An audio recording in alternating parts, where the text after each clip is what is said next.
Okay, well, I guess that I'm going to talk briefly about two things, and I've taken the title of the overall programme as the cue to it. So one is about understanding the winds of change, and the second thing is actually, and what are the implications in terms of international student experience here? So I'm going to just recap, and I think a lot of you will know this, but I'm just going to recap on what, from British Council's perspective, those sort of changing context looks like internationally in terms of the students, in terms of the way that we deliver education through partnerships, through collaboration overseas, and then move on to look at the implications. The first set of stats and information I'm going to give you comes from a report which we published last year called The Shape of Things to Come, which is actually a look at what does the scenery look like up until 2020, and specifically what does it look like for the UK. The report's available free. It was sent out to all your universities. If you need other copies, please just download them from the web. Okay, so very quickly then, just looking at that, you can see that the report itself is an analysis of the macroeconomic and demographic data, and it suggests a significant slowdown in tertiary education enrolments. The importance about that is that slowdown in tertiary enrolments, of course, actually means a slowdown in enrolments of the available students engaged in international education. So the two are linked. And so that directly affects the mobility of international students, and you get a much lower growth projected of international students up to 2020. And I'll come on to that. What the report also shows is as opposed to that, a continued growth in terms of transnational education. And you'll be aware that the figures of students that we have in transnational education has now surpassed the numbers of students that we actually have coming to the UK, and that has implications in terms of the way in which we look at students and their international experience, and the increasing importance of collaborations, teaching collaborations in that, and building those strategic links, but also the increasing link into the research collaborations. And the recent sort of research that was done that suggested that just measured on citations, that the more countries you had actually involved in a research project, the higher the citation level, which is an interesting stat. So quickly taking you through, the demographics are unfavourable in terms of increasing student flows into this country, but also into many of the major traditional host countries. So you're seeing that drop of tertiary education enrolments globally. You're looking at 170 million in 2009, which represents a huge growth, actually, and a huge year-on-year growth recently over the last few decades of 5 to 6% was coming out of that for international student enrolments. So it was a huge growth period. That's now going to drop. And whatever we will do, it will drop because the numbers of internationally mobile students have dropped in that age group. So you're getting only a 1.4% growth to 2020 as opposed to a 5 to 6%. And I have to say now, given our debate this morning, these predictions are policy neutral. They don't take account of visas. They don't take account of policy regulations. They have to be policy neutral, and that's what they are. So these are the predictions, policy neutral. What you see there is absolute growth in terms of absolute student numbers, as you would guess in India and China are the big ones, and then you've got Brazil, Indonesia, and Nigeria. And so the student numbers there, in absolute terms, do grow. Just a quick one. If you look at globally mobile students, to 2020, you can see the outward mobility falling in those top countries and growing somewhat in the countries beneath. You can also see a slight increase, and Edward talked about it this morning, the fact that actually we can't get our students to go outwards. Neither can the US, Neither can Australia very well. We're not alone in this, in terms of English-speaking nations. And that does grow slightly on predictions from something like around 35,000 at the moment to 38,000 by 2020. And you can see that there is a net increase in those student numbers, coming 28,000 students in the inward mobility, which is not actually very much in terms of what we've had in previous decades. And as I said, it's policy neutral. So you may draw your own conclusions from that. That's a very complicated graph. What it's actually looking at is on the vertical axis there. It's looking at mobility and the student numbers available. So it's looking on the vertical axis there at the transnational opportunities, and those are derived from the size of demand for tertiary education. And on the horizontal axis, it's saying where the students are coming from. The important thing when we looked at that are the conclusions about what does that mean for the UK and what does that mean about where the opportunities are. So you start to look at that, and you'll find this in the report. But top line summary is there's a growth in dual and joint degrees in potentially with China, US, France, Germany, India. Those are the countries where those opportunities exist. There are opportunities for increased franchising and validation for Asia, with Asia and Latin America. There's increasing possibilities of branch campuses in the Far East and online learning in Asia and Scandinavia. That does not mean to say that the UK is taking up all that opportunities. What it's actually saying is these are where the students are, and these are where the opportunities are if we wish to take them up. Okay, thinking about where we're building links overseas and that sort of transnational education as opposed to the research element, although of course in campuses the research element for universities like Nottingham is quite important, so there is a link. But the figures that we have at the moment suggest, and they are quite difficult to get hold of, that over 120 universities deliver programme in some form outside the UK, and those include 14 at some form of branch campus. They're including 79 through some form of partnership with a local provider, might be franchising, validation, a whole range of models sitting there. And as I said before, you're looking at 571,000 students studying UK qualifications entirely outside the UK now, as opposed to the 450,000 who are coming into the UK. And you can see that those sort of links that are being built by universities are a whole range of different models. So there's branch campuses, different partnership models, distance learning, whole spectrum of activities which UK universities are engaging in overseas. So that brings us to the question about what does that new scene look like in terms of the students in transnational education. So those students become incredibly important to us. And what we've talked about this morning, I think, is what's happening to the students in the UK, what's their experience of the visa process, what's their, Edward talked about, the reason they come here is about sort of the culture, it's about what they're looking for. What our research suggests in British Council is that these students are actually very different from those students who come to the UK. And if we're building that, and that is an area of big growth for the UK, then that's something actually that we need to be very much aware of.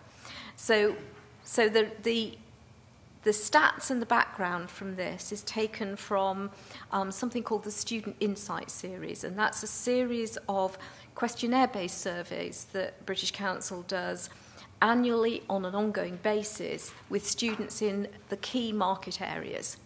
And it has a database of about 160,000 students.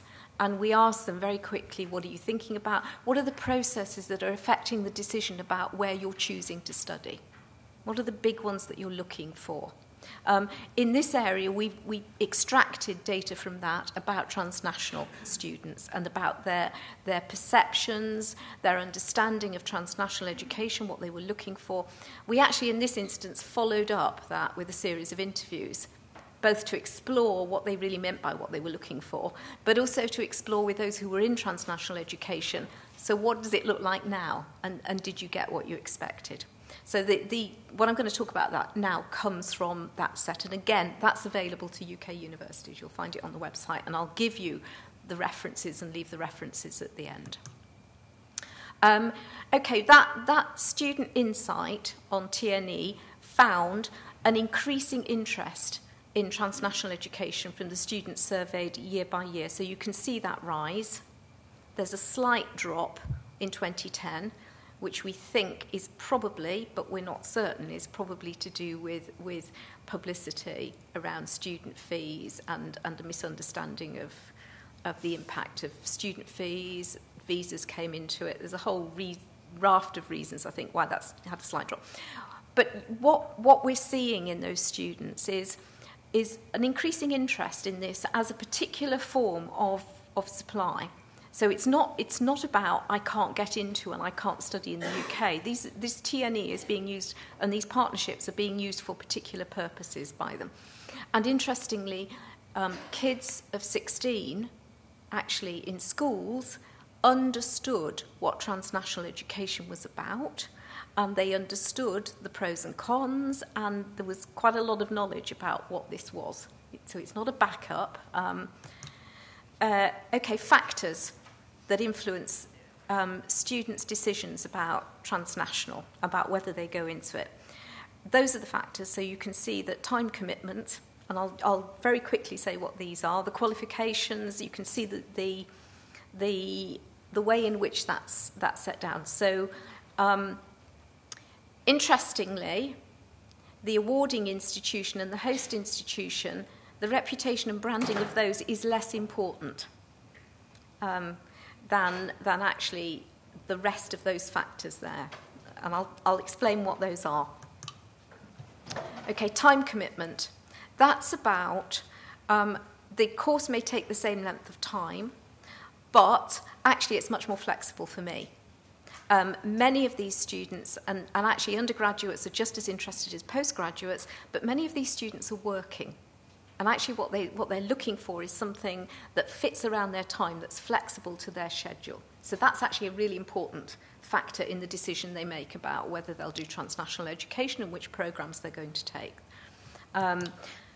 Relevance of the qualification. That's about, is this qualification recognised? Does it have national recognition where I live? Does it have global recognition?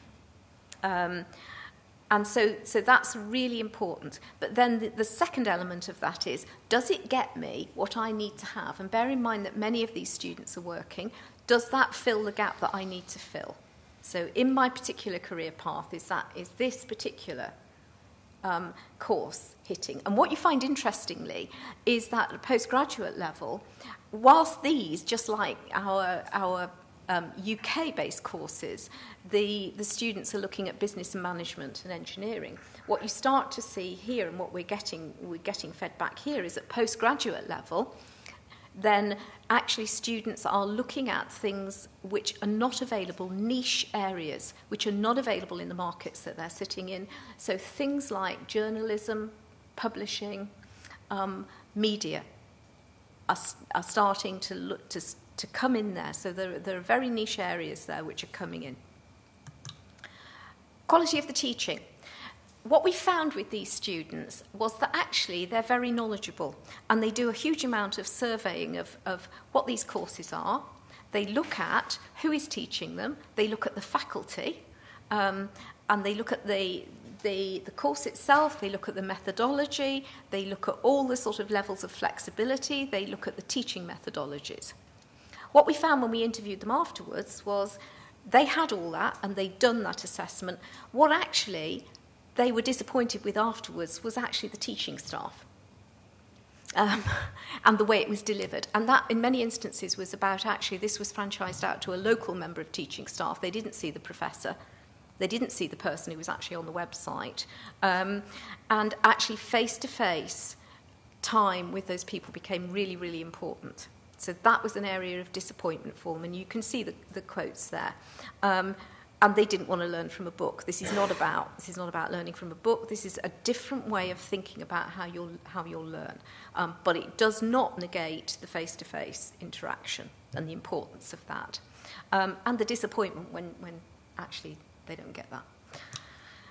So other key findings here. The practicality of the course. So I said it's actually about how relevant is it? What's the qualification given me? How does it fit in? This is actually far more important to these students than the reputation and ranking of the awarding institution. So that's a secondary consideration. What they actually say is, sure, we want to know we're going to a reputable university. We want to know it's a reputable award because it's recognised. But actually, it's not a primary consideration. What is a primary consideration is this flexible? Does it fit into what I want? I've just said that face-to-face teaching and learning is absolutely non-negotiable as far as most of those were actually concerned when they were questioned. It's irreplaceable. It's not something. They're not doing this as a sort of because this is a second choice. This is a very, very clear first choice for these students. Interestingly, student experience itself was not a decision-making factor. So in other words, they didn't go around checking how other students had got on this course, even though they had the facility to do it. That wasn't part of their knowledge set, nor was it something they thought about. This didn't rank. What it was an area of disappointment afterwards when we questioned them. So actually, they thought, and that was around the quality of the teaching. And it was the quality of the interaction. Although actually they weren't very interested in the interaction with the host and the awarding university, for the most part. They didn't have an allegiance or a loyalty to that. They didn't have a connection to it. What was interesting is that these students form very distinct communities. So their allegiance to their universities is not strong, but actually their allegiances to the networks that they build up is hugely strong. So that does say something, I think, about how do we manage those networks? How do we create those networks? How does the university create those global networks of those students, and how does it interact with them? So it's saying this is actually very different. So it's not about, and I think Edward picked up, we're trying to integrate international students into the UK. This is not actually what this group of students is looking for. This group of students is looking for integration of that network and that global network, and that's part of the big plus for them, is about that building of a global network that they're going to use in their careers afterwards. So the question then is, so how does the university get into that? And what's learnt from the TNE course is markedly different from what is learnt on an on-campus course. The expectations are different, the motivations are different, the reasons are different, and these are a different group of students. They're looking for different things, and actually we should not consider that these are the same as our campus students. We need to interact with them differently. Okay, so those are the key findings. Again, you can find this. We have this. We have just published it. It's on the website, and you can pick it up. I'll give you the website things.